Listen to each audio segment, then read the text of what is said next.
Siapakah yang menciptakan Tuhan? Di video kali ini kita akan mencoba menjawab pertanyaan tersebut.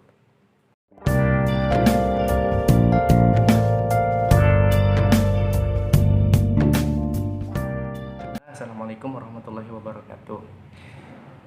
Pertanyaan tentang siapakah yang menciptakan Tuhan adalah pertanyaan yang beberapa kali mungkin pernah kita dengar ya. Jadi kalau kita bisa bertanya siapa yang menciptakan ini, siapa yang menciptakan itu, lalu kita bisa bertanya, lalu siapa yang menciptakan Allah yang kita yakini sebagai pencipta dari segala sesuatu. Jadi kita mengetahui ada yang disebut dengan rangkaian sebab akibat, rangkaian kausalitas di alam ini. Jadi kita tahu bahwa segala sesuatu yang muncul pasti dia membutuhkan sebab. Seperti adanya kita dikarenakan adanya orang tua, adanya meja dan kursi karena adanya yang membuat meja dan kursi itu, adanya masakan karena ada koki yang membuat, dan seterusnya. Jadi setiap yang hadir, setiap yang ada di alam ini, pastilah ada sebab yang membuat dia menjadi ada. Nah, dengan demikian kita bisa bertanya, kalau begitu siapa yang menjadi sebab pertama dari segala yang ada ini? Jadi setelah kita buat rangkaian tadi, A diciptakan B, B diciptakan C, C diciptakan D, dan terus rangkaian ini berjalan.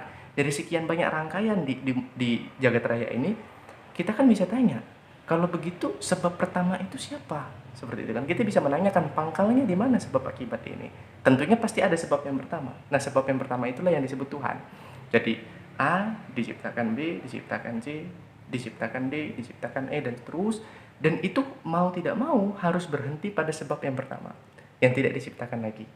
Seperti itu. Nah, kalau sebab pertama ini kita asosiasikan sebagai Tuhan, maka Tuhan itu memang ada. Seperti itu. Nah, kalau sampai ada yang mempertanyakan, siapa yang menciptakan sebab pertama ini? Konsekuensinya, kalau sebab pertama ini ada penciptanya, maka pencipta sebab pertama tadi ada penciptanya lagi. Jadi kalau kita bertanya siapa yang menciptakan Tuhan, kalau memang ada penciptanya, pencipta Tuhan ini ada penciptanya lagi.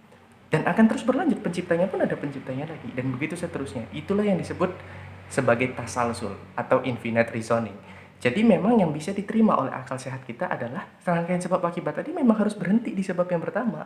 Sebab yang dia adalah sosok yang memang sudah hadir secara independen, yang tidak dihadirkan lagi. Harus ada sebab yang pertama. Karena kalau sampai dia juga dihadirkan, penghadirnya itu kan butuh yang menghadirkan lagi, dan begitu seterusnya. Dan tidak pernah ketemu yang pertama, dan justru itu yang tidak bisa kita terima.